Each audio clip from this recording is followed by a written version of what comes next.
जय संविधान। देखिए, हमारा सौभाग्य है आज फिर चौथी बार हम अजीत जी से और हरजीत जी से जुड़े हुए हैं, जो अमेरिका में सेटल्ड हैं, भारतीय हैं, लंबे समय तक भारत में रहे, अब लंबे समय से अमेरिका में हैं। और हरजीत जी बहुत बड़ी आईटी प्रोफेशनल हैं, विशेष हैं। 20-25 साल का उस विषय का ज्ञान है उन्हें, जिसमें आज हम बात करने वाले हैं। और अजीत जी भी एक बड़े इंडस्ट्रियलिस्ट हैं, भारत के अंदर भी उनकी इंडस्ट्रीज हैं, अमेरिका के अंदर भी इंडस्ट्रीज हैं, और बड़े अच्छे वक्ता हैं और बड़े प्रखर वक्ता हैं। तो ये विषय ऐसे हैं जो मैंने आज चूज किए। मैंने कहा कि जो हमें परेशान करते हैं भारतीयों को, और कम से कम हमारी पीढ़ी वालों को जो समझते हैं, हमारी नई पीढ़ी का भविष्य क्या है, हम किस दिशा में चल रहे हैं, और जो एक ऐसा माहौल हिंदुस्तान के अंदर बनाया जाता है कि हमारा डंका बोल रहा है और हमारी नई पीढ़ी के लिए एक नया भारत का उदय हो गया है। तो मैंने कहा कि ऐसे दंपत्ति से बात की जाए जो असली विषयों पे प्रकाश डालें और असलियत से बताएं। तो अजीत जी और हरजीत जी, जो प्रश्न पहला, जिसमें मैं ज्यादा समय व्यतीत करना चाहता हूं, मुझे अभी एक सूचना मिली कि अमेरिका के अंदर की आईटी कंपनीज, वेरिजोन करके कंपनी है जिसके यहाँ करीब 1.5 लाख एम्प्लॉइज हैं, और उसमें से उन्होंने 15,000 एम्प्लॉइज को ले ऑफ किया है, 10%, और उसमें ज्यादातर इंडियंस हैं। तो अगर आईटी इंडस्ट्री की यह हालत है, और हमारे देश के बच्चों का एक सपना होता है, भारतीयों का, नई पीढ़ी का, कि वो अमेरिका, कनाडा, यूरोप जाके सेटल हों, और जैसा कहा जा रहा है कि 11 साल से हमारे भारतवर्ष के अंदर इतनी प्रगति के चांसेस हो गए, लेकिन इसके बावजूद जो विदेश चले गए वापस नहीं आना चाहते, और जो यहाँ रह गए वो वापस बाहर जाना चाहते हैं।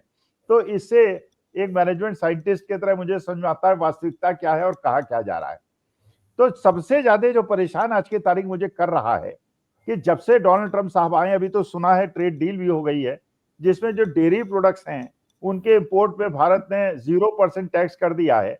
तो अगर अमेरिका से आयातित होने वाली चीजों पे टैक्स कम कर दिया जाएगा, तो इसका मतलब यह है कि भारत का मार्केट जो है वहां के डेयरी प्रोडक्ट से फ्लड हो जाएगा, और हमारे दुग्ध उत्पादक और सारे लोग बर्बाद हो जाएंगे।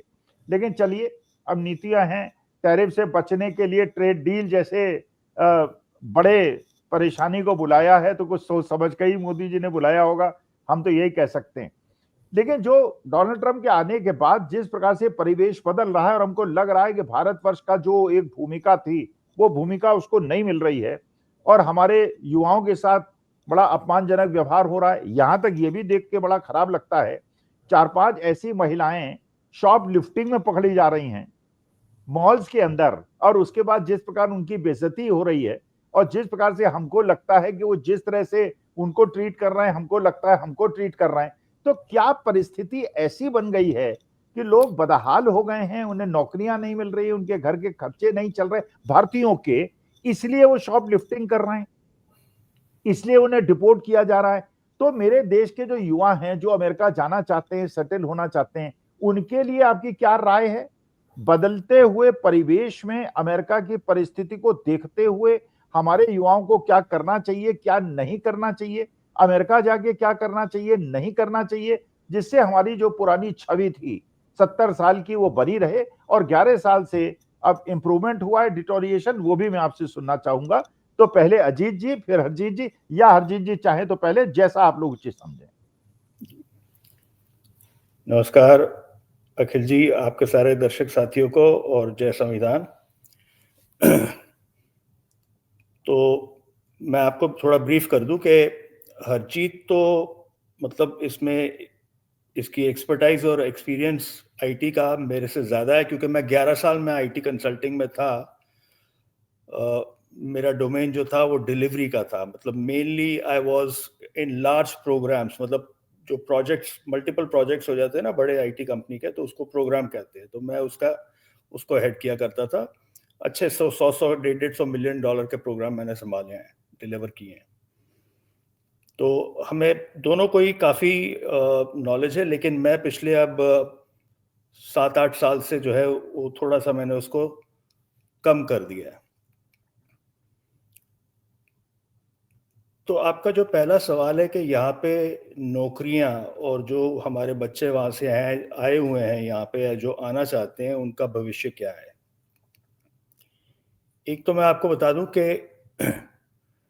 जो बच्चे आए हुए हैं यहाँ पे डिग्री मिल चुकी है, अगर वो ओपीटी स्टेटस में हैं, ओपीटी होता है कि उनको 2 साल का टाइम दिया था कि यहाँ से नौकरी करके फिर आपको देखेंगे कोई स्पॉन्सर करता है या नहीं करता, तो उनको लीगली अलाउड है काम करना। तो वो सारे पाइपलाइन में वो सेट हो गए हैं। मैं आपको एक अपना व्यक्तिगत एक घर की बात एक्सपीरियंस बताता हूँ।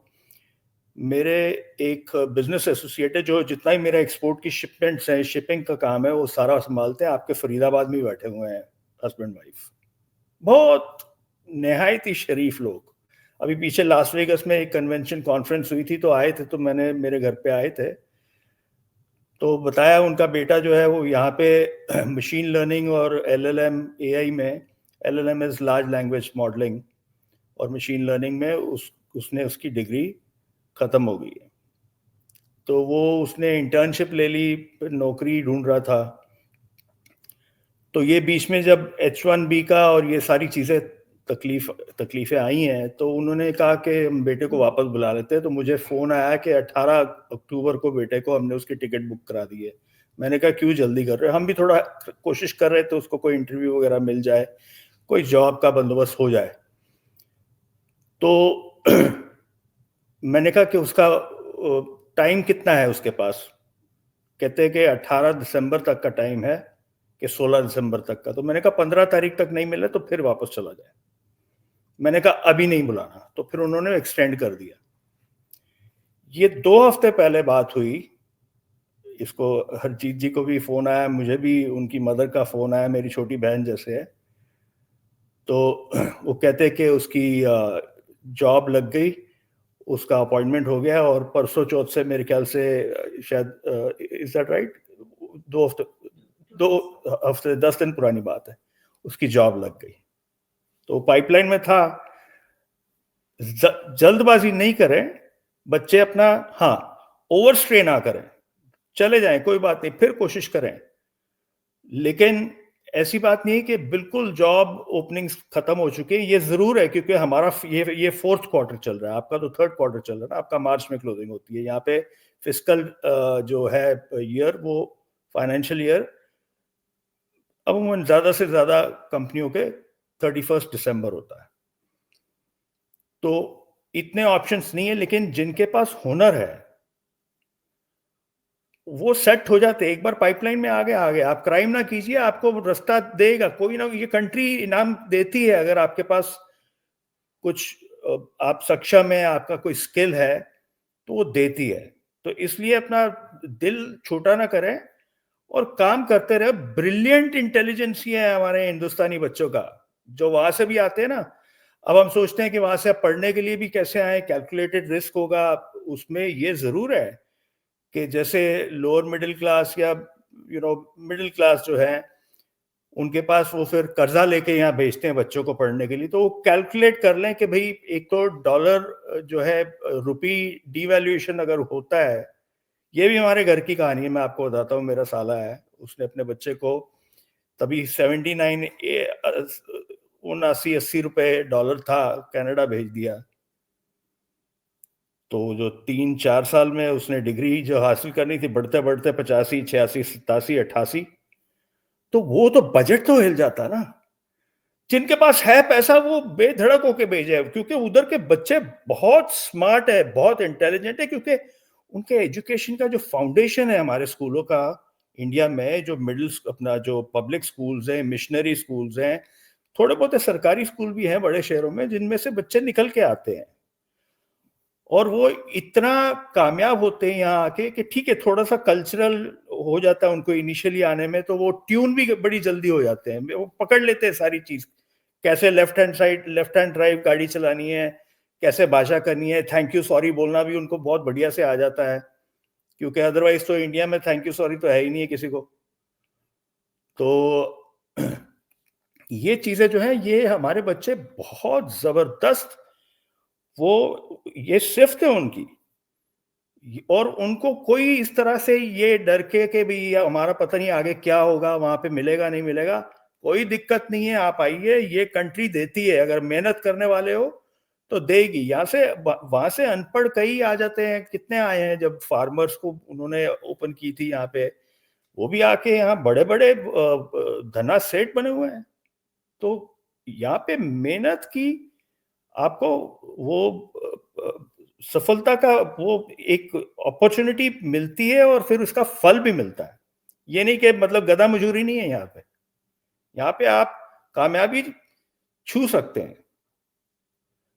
तो बाकी आईटी में तो ये देखिए, ये जो आप वेराइजन की बात कर रहे हैं, तो वेराइजन और एटी&टी इसका हरजीत जी का वर्टिकल है, she heads that vertical, and earlier she was professional services head, जिसको टैलेंट एक्विजिशन भी बोलते हैं, तो इसका एक्सपीरियंस बहुत है इसमें। So I will hand over to her. सो मैं आपको अखिल जी एक डिफरेंस बताती हूँ। देखिए, how do people come, right? यहाँ वो पढ़ने के लिए आते हैं F1 वीजा स्टूडेंट्स, और यहाँ वो आते हैं H1B वीजा।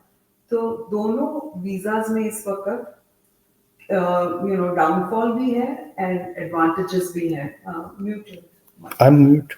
सो उसमें क्या है कि first of all I want to say कि यहाँ पर भी एक नैरेटिव सेट कर दिया पिछले 6 महीने में कि H1B visas we are not going to call them, उनकी हम फीस बढ़ा देंगे। सो उसमें क्या है कि जो आप अभी बात कर रहे थे कि इतने because of the constant policy changes, right? बार बार कभी कुछ बोलते हैं, कभी कुछ बोलते हैं, तो जो बड़ी कंपनीज हैं, big multinational companies like Amazon, Google, Microsoft, they are not able to do the long-term planning. ठीक है? They are okay to pay the fee. मान लीजिए वो 100,000 भी है for the right talent. For example, machine learning, data, right? AI. उसके लिए for the right talent, they are ready to pay that.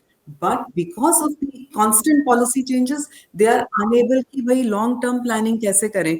और अगर हम 2025 में देखें तो सबसे ज्यादा H1 के जो स्पॉन्सरशिप्स हैं ये सब बड़ी कंपनीज ने की।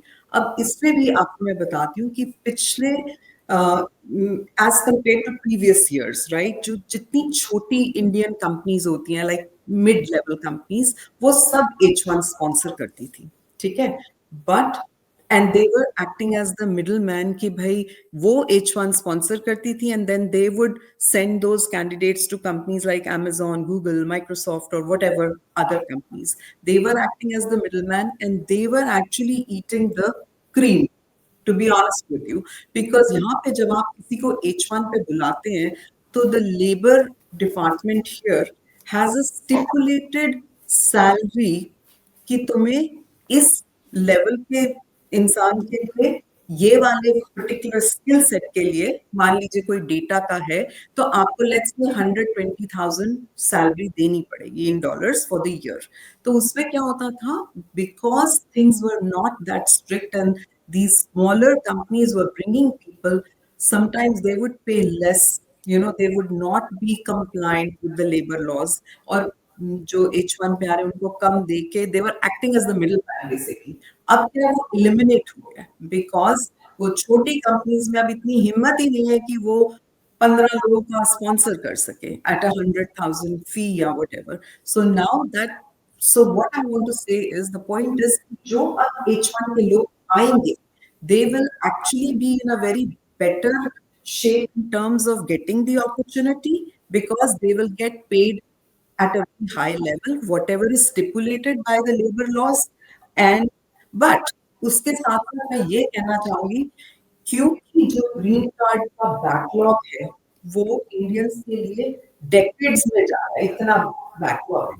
तो अगर तो आप uncertainty, labour laws, immigration laws को हैंडल कर सकते हैं, राइट? आप मतलब इतना स्ट्रेस नहीं। So come with that mindset कि मुझे जरूरी नहीं कि यहीं पे लाइफ लॉन्ग सेटल होना है। आप आओ अपना H1 पे, you earn your money and be prepared to go back depending on the policy changes, right? अगर तो आप उस माइंडसेट से आ रहे हो तो you can really be very successful, right?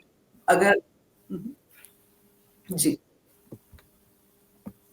Harjeet जी, इसका मतलब आप और अजीत जी दोनों ये इंडिकेट कर रहे हैं कि भारतवर्ष के अंदर एक एजुकेशनल पॉलिसी में शिफ्ट की आवश्यकता है, एक चेंज की आवश्यकता है, जिससे कि हमारी एजुकेशनल पॉलिसी ऐसी हो जो चेंजिंग एजुकेशनल रिक्वायरमेंट हैं बच्चों की, वो उनको मिले। क्योंकि मैं प्रोफेसर रहा हूं तो मुझे पता है, जो 40 साल पहले पढ़ते थे वही आज पढ़ रहे हैं, वो नहीं होना चाहिए। इसका माने टैलेंटेड बच्चों की डिमांड यूरोप अमेरिका में है, लेकिन टैलेंट को डेवलप करने के लिए जो नीड चेंज हो रही हैं रिक्रूटर्स की, उसको चेंज करने की आवश्यकता है। तो एजुकेशनल पॉलिसी को भी चेंज करने की आवश्यकता है। इसमें आपका क्या कहना है?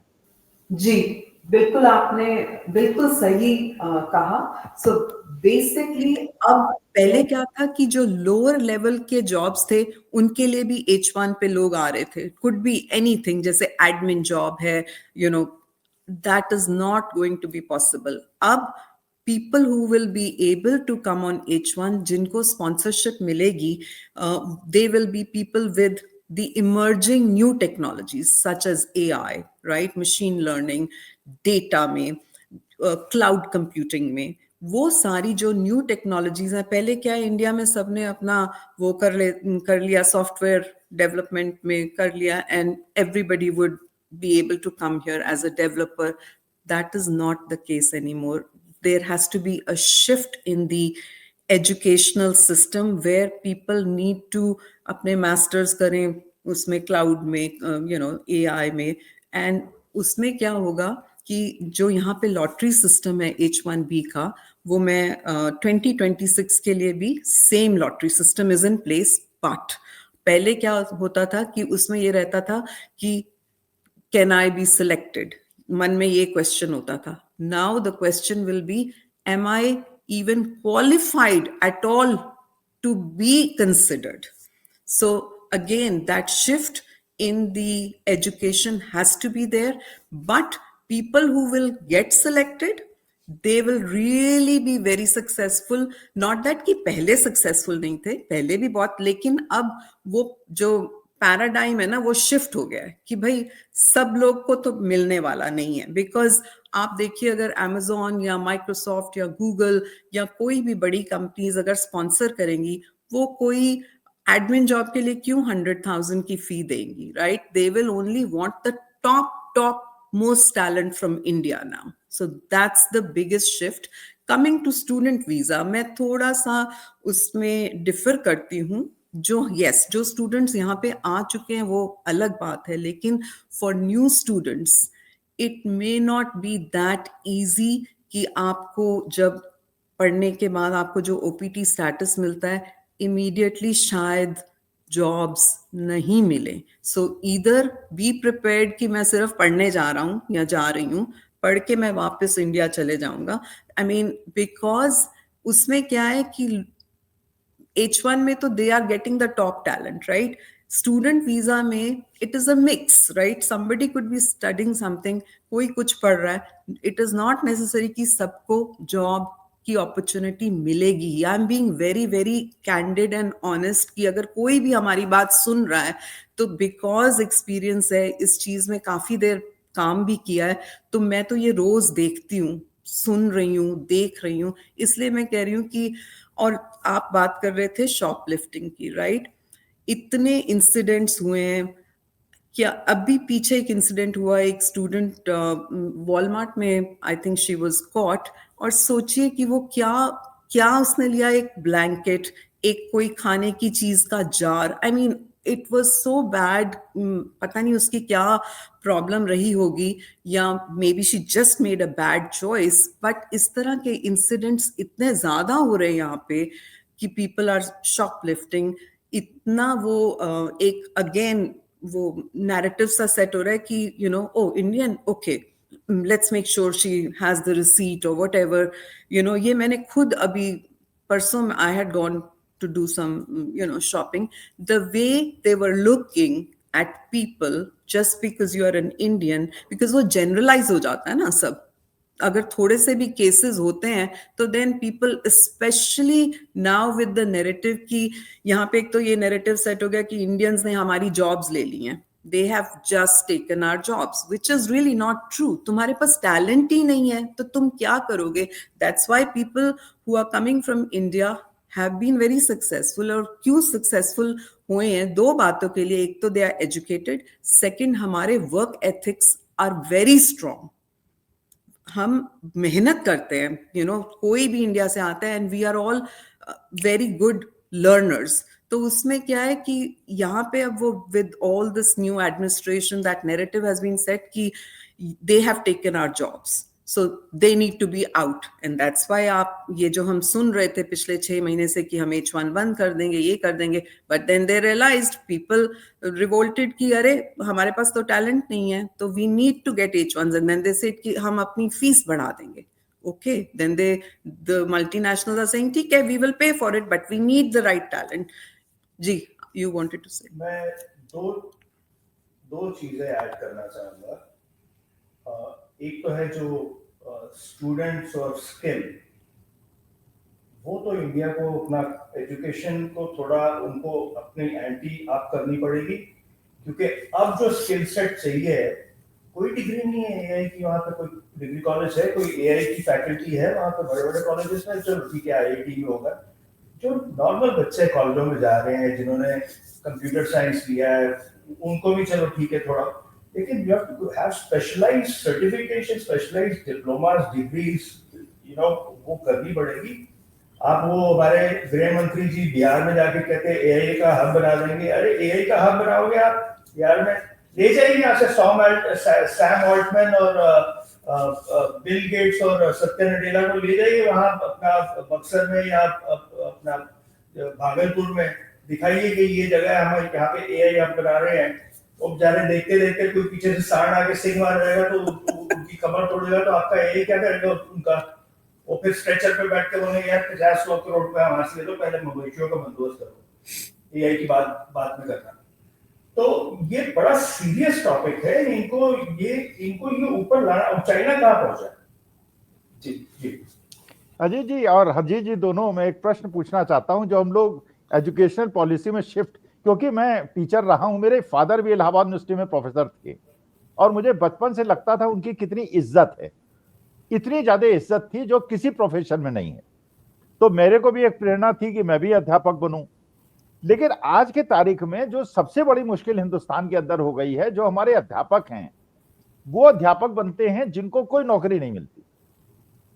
पहले जो बेस्ट प्रोफेसर हुआ करते थे, सबसे talented, professor Beni Prasad, professor Ishwari Prasad, ऐसे लोग प्रोफेसर बनते थे कि उनके सामने पैर छूने की इच्छा खुद होने लगती थी. आज के तारीख में टीचर्स की जो बुरी हालत है हिंदुस्तान के अंदर, उनको तो ऐसा समझाता है. अभी आपने सुना ही होगा, बीएलओ जो है ज्यादातर टीचर्स हैं, वो सुसाइड कर रहे हैं क्योंकि उनपे इतना वर्क प्रेशर है. 1 महीने के अंदर आपको एसआईआर करना है. तो जब तक टीचर्स की व्यथा नहीं सुनी जाएगी और उनकी स्थिति को नहीं सुधारा जाएगा, तब तक एजुकेशन, क्योंकि the best talent should come to teaching. और मैं तो जानता हूं कई देशों के अंदर, आपके अमेरिका के अंदर भी, जो एडवाइजर्स होते हैं प्रेसिडेंट के, वो ज्यादातर प्रोफेसर होते हैं, एकेडमिशियंस होते हैं. और एकेडमिशियंस को जिस प्रकार का सम्मान वो देते हैं, जिस दिन हिंदुस्तान के अंदर मिल जाएगा, हम अपनी पुरानी ख्याति को प्राप्त कर लेंगे. तो इसमें ये है कि जो यहाँ पे भी प्रोफेसर्स हैं बड़ी बड़ी यूनिवर्सिटीज में, जो आईवी लीग कहते हैं, इंडियन प्रोफेसर्स हैं बहुत सारे. इंडियंस, मतलब आप अद्भुत है. आप अस्पतालों में चले जाइए, भरे पड़े डॉक्टर्स, स्पेशलिस्ट. आप नासा में चले जाइए, आप स्पेसएक्स में चले जाइए, इंडियंस का दबदबा है बोलबाला.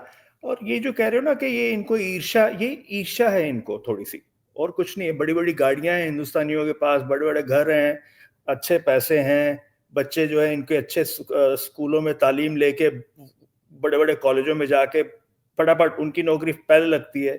यहाँ के जो बच्चे हैं वो देखिए 40%, अंडर 50% जो है कॉलेज जाते हैं. वो हाई स्कूल किया, बस 12वीं की, उसमें से भी जो ड्रॉप आउट रेट है बहुत ज्यादा है. तो वो चीज जो है इनको लाने, इनको मुश्किल हो जाएगी. ये 2-3 साल की तकलीफ है, उसके बाद ये फिर सब नॉर्मल हो जाएगा. मेरी आई होप सो. हाँ, और बाकी रहेगी जो आपने दूसरा पॉइंट उठाया था कि जो टैरिफ है, ये भी 2-3 साल के. लेकिन क्या है कि हम लोग को भारतीय सरकार को you should stand your own ground, जिसको कहते हैं ना स्टैंड योर ओन ग्राउंड। भाई खड़े रहो। कितने देश खड़े रहे हैं, क्या कर लिया इन्होंने उनका?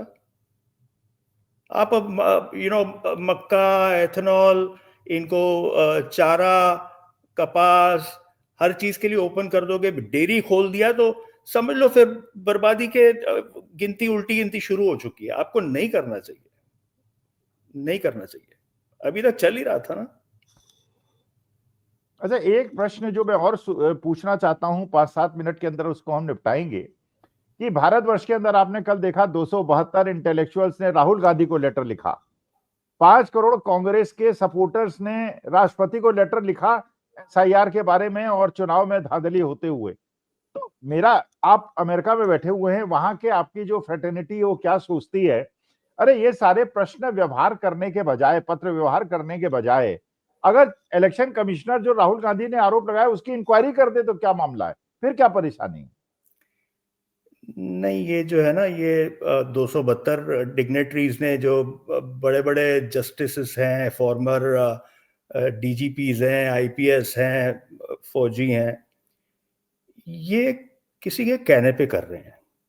इनको बोलिए कि आ जाए ना, आपके चैनल पे आ जाए, उनसे पूछ लीजिए। वो ढींगरा साहब हैं, जस्टिस ढींगरा, उनको बोलिए कि भाई जवाब दीजिए। राहुल गांधी ने इतने प्रूफ दिए है, आपका इलेक्शन कमीशन जो है वो जवाब क्यों नहीं दे रहा? उसने तो प्रूफ रखे हैं ना, लिख के रखे हैं ब्राजीलियन मॉडल के। उसने अगर जस्टिस ढींगरा से या जो सारे लोगों ने दस्तखत किए हैं उनसे कहा जाए एक एफिडेविट दे दीजिए कि जो आप कह रहे हैं वो सही है, वरना आप जेल चले जाइएगा। देखिए राहुल गांधी प्रूफ दे रहे हैं, लेटर केवल नहीं लिख रहे हैं, ही इज गिविंग प्रूफ। आप बताइए, आप तो हिंदुस्तान में भी रहे हैं, एक ब्राजीलियन मॉडल के अगर 22 जगह फोटो लगे हुए हैं, तो मैं एक ब्राजीलियन, या हरजीत जी ब्राजीलियन मॉडल की फोटो लगे हुए वोट में वोट कैसे डाल सकती है? नहीं डाल सकती। Presiding officer will not allow, वो हमारी फोटो मैच करता है। तो ये जो हो रहा है, तो ये एफिडेविट क्यों नहीं दे देते सारे इंटेलेक्चुअल्स? सो ये जो एसआईआर है ना, हमारे एक साथी पत्रकार है, आप भी उनको जानते हैं, मैं भी जानता हूँ, प्रिंट मीडिया के हैं, बहुत बढ़िया। 10 अक्टूबर को मेरे घर पे ही रहे थे, मैं नाम नहीं अभी लूंगा। उन्होंने शायद उसको फुल फॉर्म दिया था एसआईआर का, शायद उनका अपना वो होगा, लेकिन बड़ा सटीक बैठता है। Silent invisible rigging, it is silent invisible rigging है। ये सारा मैन्युफैक्चर्ड इंजीनियर्ड है, नैनो लेवल पे, माइक्रो लेवल पे इंजीनियर्ड इलेक्शन है, जो हर एक मोहरा सोच सोच के, हर एक विधानसभा कॉन्स्टिट्यूंसी जो है, क्षेत्र है, उसको गिन के उसके हिसाब से नाप तोल के इतना माइन्यूटली इन्होंने काम किया है कि 90% स्ट्राइक रेट। ठीक है, एक बार आया था तब 2010 में। जी हरजीत जी, The point is कि उन्होंने वो कहते हैं ना, जब चोरी करो तो समझदारी से करो, राइट? चोरी की, लेकिन कितनी, like everybody won by 122 438 votes, 122 228 votes। मतलब मैं वो देख रही थी, जितने भी वो जीते हैं सबके 120 और उसी मतलब रेंज में है। तो कम से कम चोरी कर रहे हो तो वो तो समझदारी से कर लेते, यू नो। अच्छा हरजीत जी, एक चीज और है। देखिए मैं नॉर्थ कोरिया नहीं गया, अभी शायद नहीं गए होंगे, आई डोंट नो गए हैं कि नहीं गए, लेकिन हमें तो नॉर्थ कोरिया का आनंद आ रहा है। मत कहिए, जो हमें खबर है नॉर्थ कोरिया की वो अच्छी नहीं है, ऐसा नहीं होना चाहिए। 29 तक अगर शायद ये बनाना चाहे तो बना लेंगे, लेकिन उसके पहले इलाज होना बहुत जरूरी है। बहुत चिंताजनक मसला है ये आप लोग कहते हैं ना कि चाणक्य, कोई चाणक्य नहीं है। वो ट्रिलियन को टन कहता है कि 5, सार्वजनिक मंच पे कहता है कि 5 टन की इकोनॉमी हो जाएगी। अरे 1 टन मेजरमेंट, वो वेट का मेजरमेंट यूनिट है, 1 टन 1000 किलो होता है। 5000 किलो की हमारी इकोनॉमी हो जाएगी, आप ट्रिलियन को एक टन बोलते हो। ये उनका दिमाग नहीं चल सकता है, जिसको टन और ट्रिलियन में पता ही नहीं है। ये सारे जो ब्यूरोक्रेट्स और नौकरशाह हैं, ये उनकी खेल है, उनको इंस्ट्रक्शन दी हुई है, कैसे भी करो हमको लाना है आपने। वो लग गए उस पे काम पे। हरजीत जी, साफ साफ दिख रहा है, रोड मैप इज टुवर्ड्स कि ऑपोजिशन रहे ही ना, so that there is just one ruling party, and then वो तो you know that's about it, कि ना कोई क्वेश्चन पूछने वाला हो, ना कोई कहने वाला हो, दैट्स इट. और it's a very sad state of affairs. चलिए हम लोग, हरजीत जी, अभी फर्स्ट वीक ऑफ दिसंबर में राहुल गांधी ने कॉल दी है कि हम लोग देश के संविधान लोकतंत्र को बचाएंगे, मैं भी जाऊंगा. अब देखते हैं भगवान की क्या इच्छा है. हम तो चाहते हैं हमारा भगवान प्रॉस्पेरिटी की तरफ आगे हमारे देश को ले जाए. आपके अंदर भी एक खुशी हो कि जिस देश ने आपको पैदा किया है और विदेश जाने का और वहां सेवा करने का अवसर दिया है, वो देश उन्नति करे. अब let us hope we will keep fighting to save democracy in constitution. चलिए, बहुत अच्छा लगा. फिर मिलेंगे, फिर बात करेंगे. नमस्कार. नमस्कार.